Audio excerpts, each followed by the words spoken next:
appreciate you helping me out here. It's been quite a race. So, how are you holding up? I'm okay, I guess.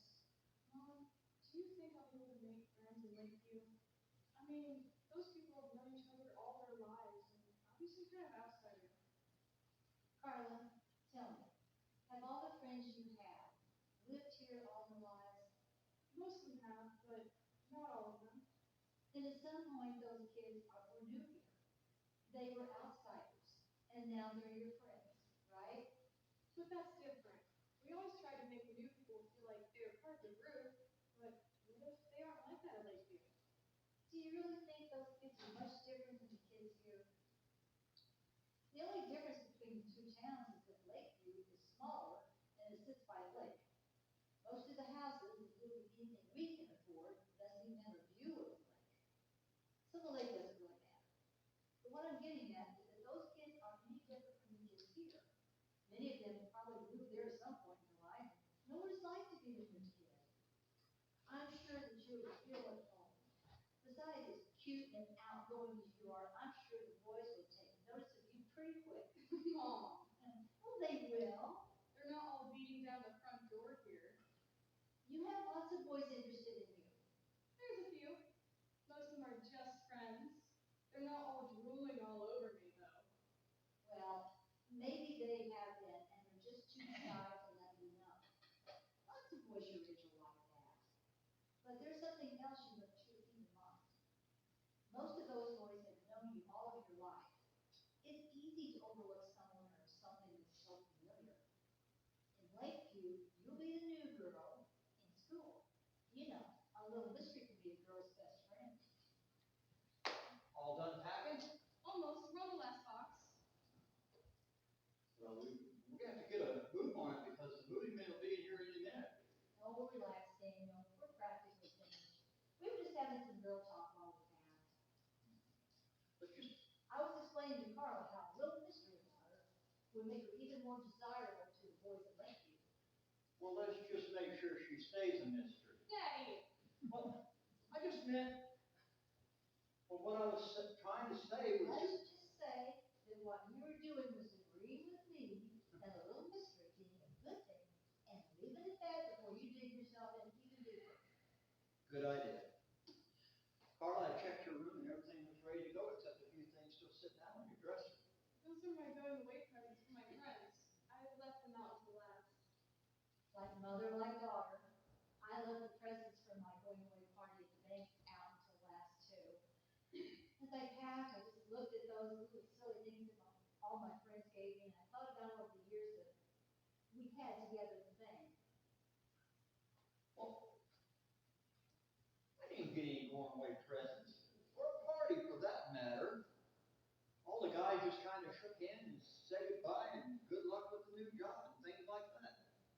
Well, guys aren't as good at those sort of things as women are. That whole showing emotion kind of scares them. I hope we'll be able to keep in touch with everyone, though. We're only moving 40 miles away. Of course we'll keep in touch with our friends here. I suppose so. It's just that we won't see people on a daily basis anymore, like the girls I work with, just bumping into people that we know at the store, things like that. Speaking of keeping in touch, though, your father and I talked it over and decided that you can get a cell phone. Really? Finally! It's been so embarrassing having to ask all my friends to borrow their phones every time I need to make a call. Lacey would be so excited. Now we can talk every day. Thanks, Mom. And thank you too, Daddy. Well, I hope I don't regret it. But we thought it would help you keep in touch with your friends down back here. When can we get it? Can we do it today? Well, we're a little busy with the move today, but as soon as we get settled in the new house, we'll go figure out which one's the right one for you. Lacey already showed me which one to get. She knows all about those kind of things. I'm sure she does. If there's anything Lacey knows, it's about cell phones. Do you think we could find just Sure a she does. little time tomorrow to go and get one? Well, maybe, but I'm not promising anything. I have to go over and tell Lacey. What about finishing packing? Oh, I'll finish up. There's not that much left. You go ahead and go over and see Lacey. Carla is be able to have a friend like that in Lakeview. I'm sure she'll be fine. I know. She's young and full of energy. I guess I wasn't really as worried about her as I am about myself. We've lived in this town for a long time. I have to admit, I'm kind of scared about moving to a new place where we don't know anybody. Gene, now don't you start. You'll be fine. We'll be fine. It's not just the town, it's the house. We've lived in this house since we were first married. Remember how we had to borrow money from my parents for the down payment? And you were so worried my dad would think you were a deadbeat. And Carla was conceived in this house, and our little crib sit right over there. Remember? We had it here in the dining room so we could hear her every night. Then you finally convinced me to move it up to her room, then to her first little bed. All of our memories are in this house. Now somebody else is going to live here. Gene, there's no sense talking like that. It'll be all right. I can't help it. I wish we didn't have to do this. I wish we didn't have to leave home in our town. Hey, folks. I thought I'd let you know we're just finishing up in the bedroom and we'll be starting in here any minute now. Now, where was that daughter of yours going in such a hurry? She about bowled me over at the front door. Well, she's going to a friend to tell her we just got her a cell phone, and she's very excited. So it begins. But I used to hate those days. Now, I don't know how I'd get along without one. In my business, we're constantly on the move. No pun intended. But a cell phone is the only way to keep in communication.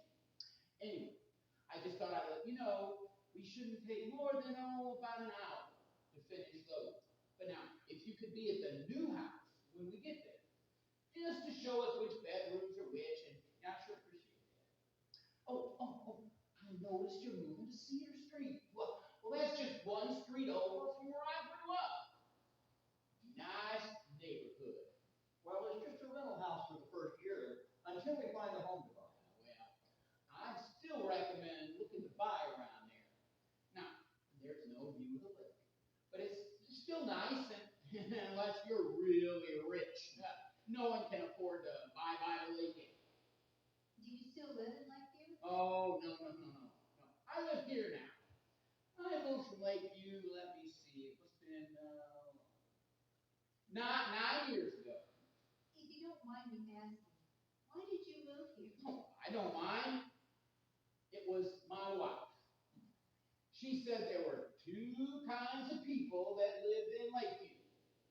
People who fish and the people who are ski. And she didn't do either one. She wanted to live in a bigger town. And so we moved here. So is she happier here? Well, I don't know whether she's happy. She's definitely not here. We got divorced a couple of years after we moved. I guess she figured that when we moved, and she wasn't any happier, it must have been the company and not the location that was the problem. Well, I'm sorry. Oh, don't be. I'm remarried and happy as a clam. At least she got me out of Lakeview with a chance to make a new start. There's nothing really wrong with Lakeview. It's just nice to get a fresh start in a bigger town. Well, I'm glad things have worked out for you. Well, and I'm sure they will for you folks too. You'll like Lakeview. It's a nice little place. Oh yeah, I almost forgot. There are a couple of boxes that weren't marked. Now, if you could take a quick look with me, I'd sure appreciate it. Well, sure. Where are they? Well, come on, I'll show you. Oh, you go ahead. I'm just finishing up this last box here.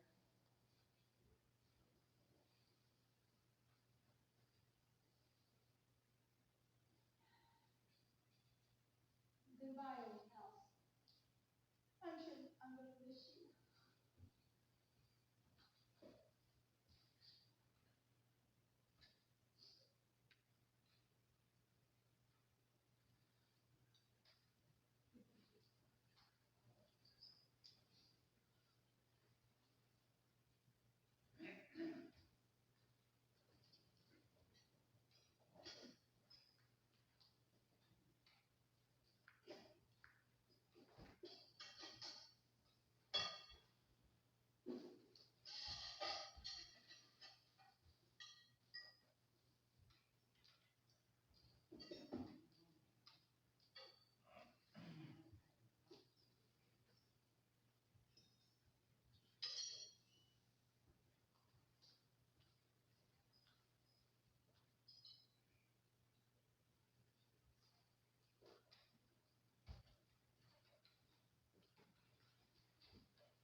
for biology, we had to dissect a frog.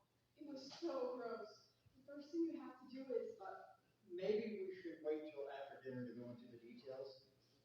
Good idea. Anything else happen? Jason and Karen broke up. Who are they? You know Karen. She's been over here at least a dozen times. She wears glasses and parts her hair on the side, sort of dark blonde color. Jason's tall and thin. Oh, is he the one that always wears his baseball cap backwards? No, that's Joe. Joe's the one that Carla likes. Mom! Well, he is. We're not talking about me right now. We're talking about Jason and Karen. So I did break up. I think Jason likes someone else, but I'm not sure who. Well, speaking of that, whatever happened with that girl Sarah and her boyfriend or ex-boyfriend or whatever it was?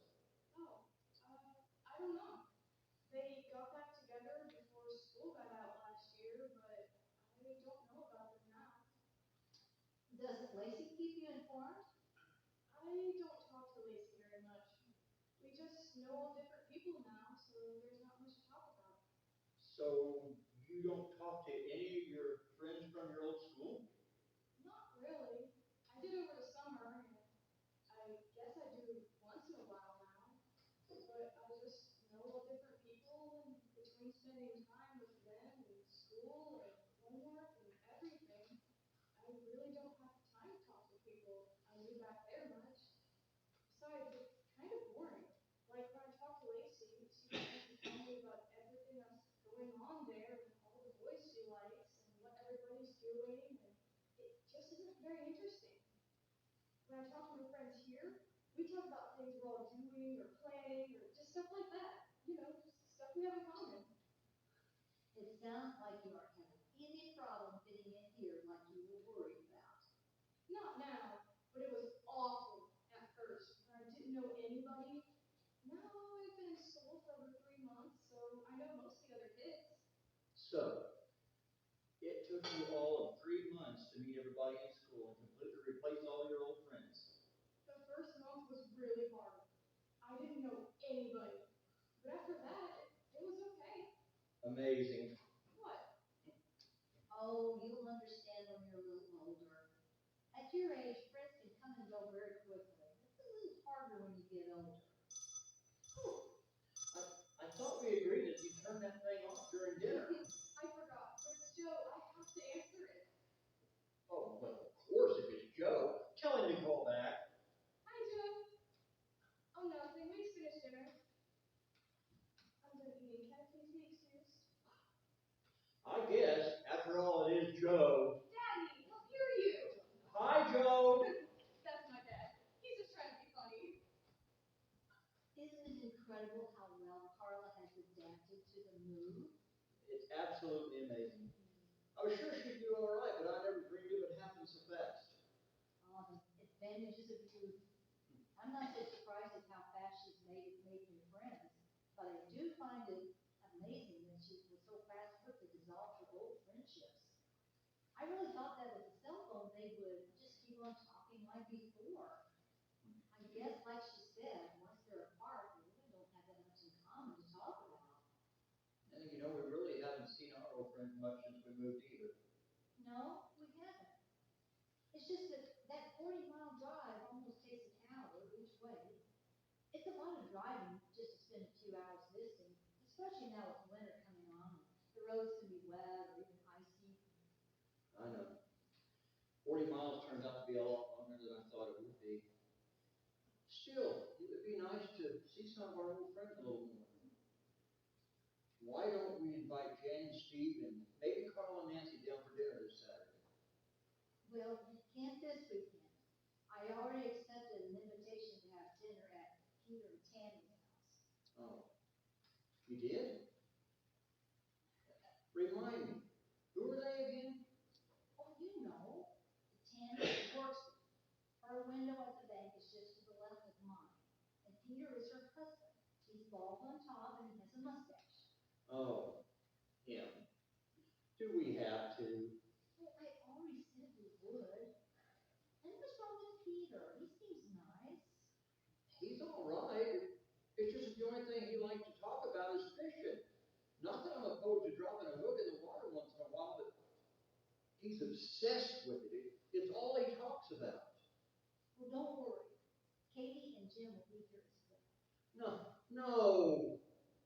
Jim.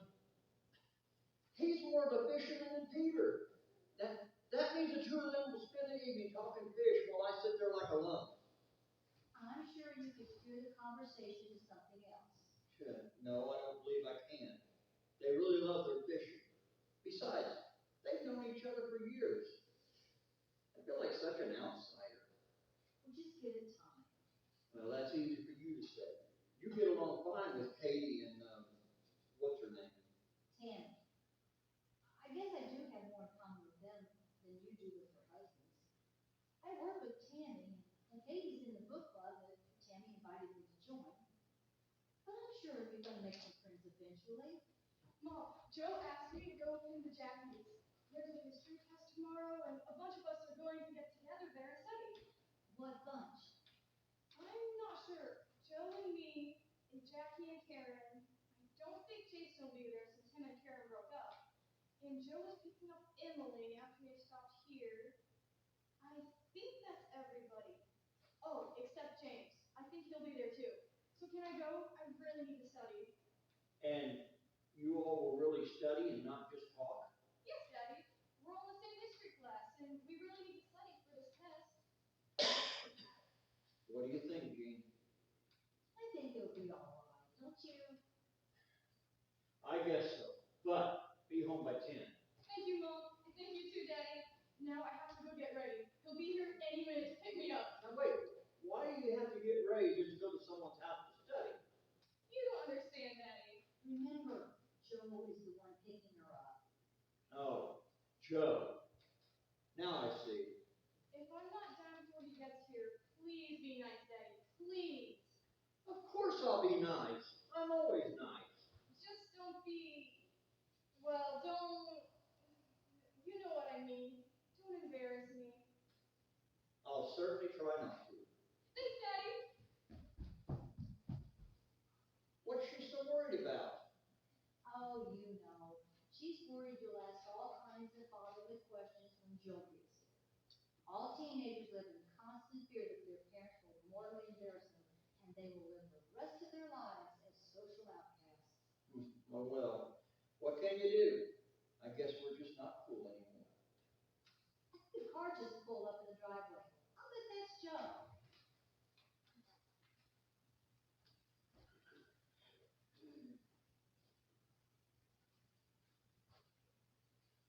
Yep, that's Carla's young man. How can you get here so fast? Well, remember, they all have cell phones. He's probably on his way when you called. That's right. So, you ready? Ready for what? For your conversation with Joe. Oh yeah, that. And remember, you promised Carla you wouldn't embarrass her. Actually, I just promised I'd try. But where is he? How long does it take to get out of a car and walk 30 feet to the front door? I'll take a look.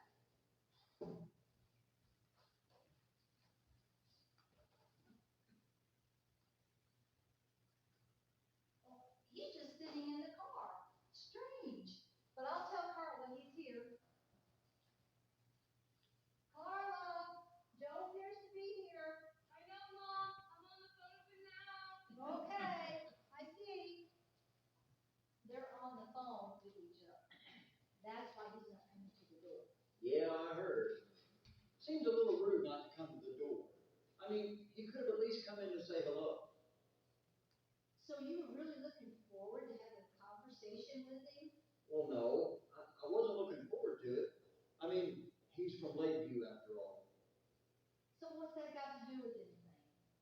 If he's from Lakeview, then most likely we'll end up talking about fishing. But it's just a principle. He shouldn't use his phone to get out of coming to the door.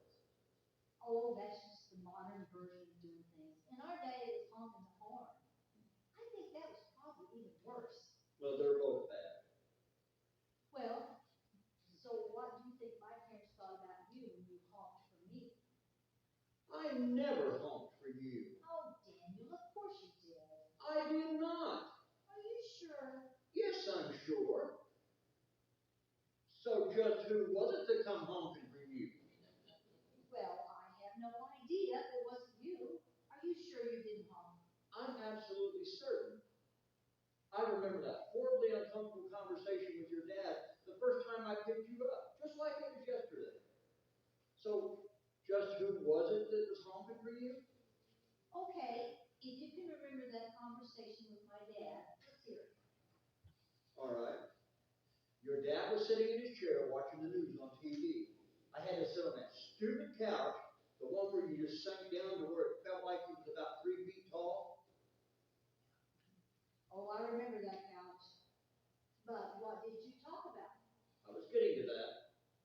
We just sat there staring at the TV for what seemed like forever, all the while the tension building.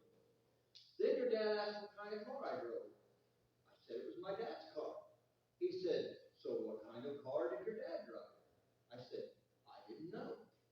And he said, you mean to tell me you don't even know what kind of car you're picking my daughter up in? You really didn't know what kind of car your dad drove? Well, of course I knew, but I was so nervous I couldn't remember. I don't ever remember hearing about that conversation. Of course not. It was pretty embarrassing. I mean, I certainly wasn't going to tell you how I turned into a blithering idiot talking to your father on our first date. Anyway, so your dad asked if the car had at least a good spare tire. I said I was pretty sure it did. He said, pretty sure? Or do you know for certain? I said I didn't know for certain, but that I figured my dad would probably have a spare tire in his car. Then I said we were just going to the dance, and even if we had a flat, we could walk home if we had to. Oh, I bet that didn't go over very well. No, it didn't. Your dad said that the point was to be prepared.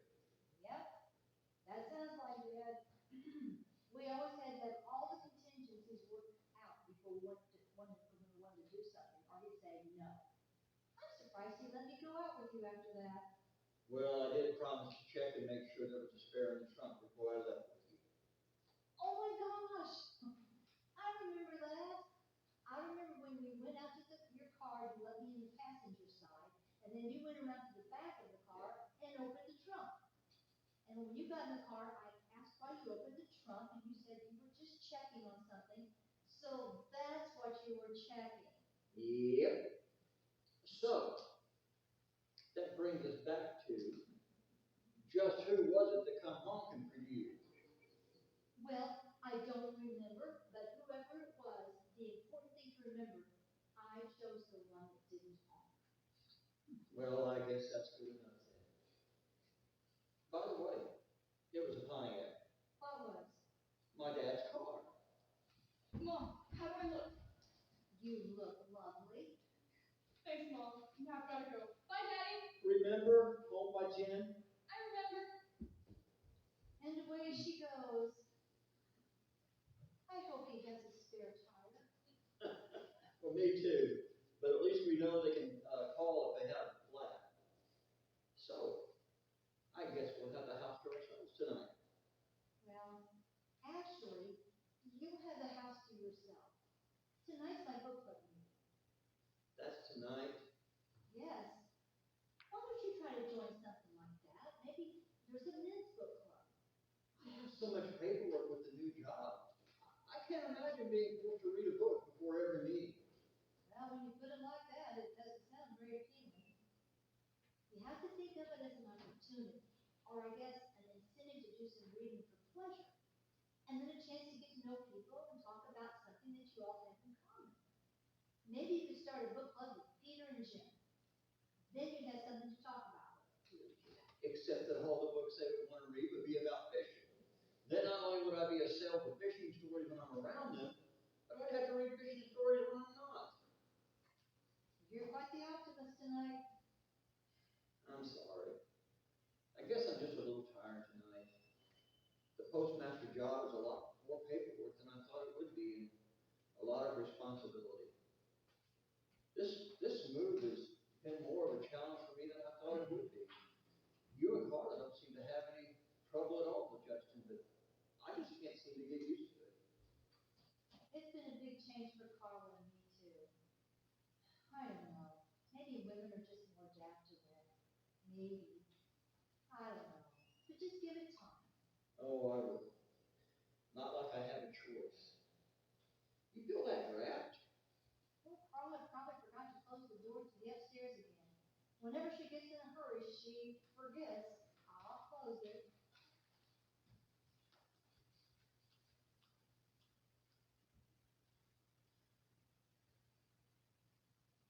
It was open. I'll remind her to keep it closed.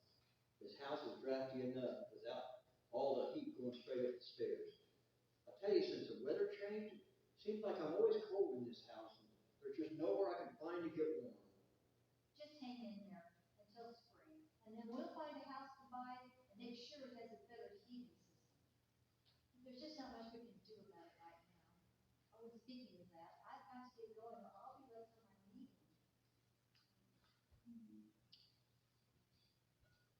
I know this move hasn't been easy for you, but you'll see everything will work out. Just give it time. And remember, I love you. I love you too, Jean. Have fun tonight. I will, and I shouldn't be home late. Bye. Bye.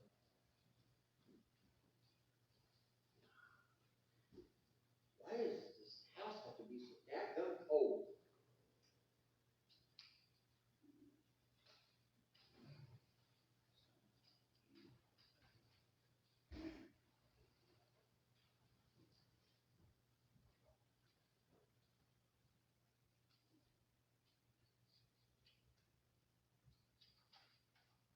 Well, folks, that's our little play. Let me, before I let you get away, let me introduce the cast to you. The foreman, Dean Smith.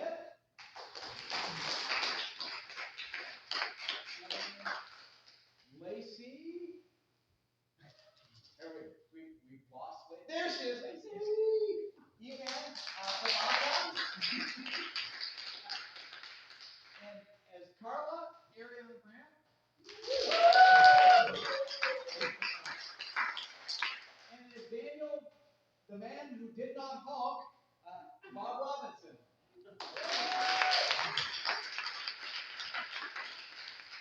And as the rock of the family, Jean, Lisa Story.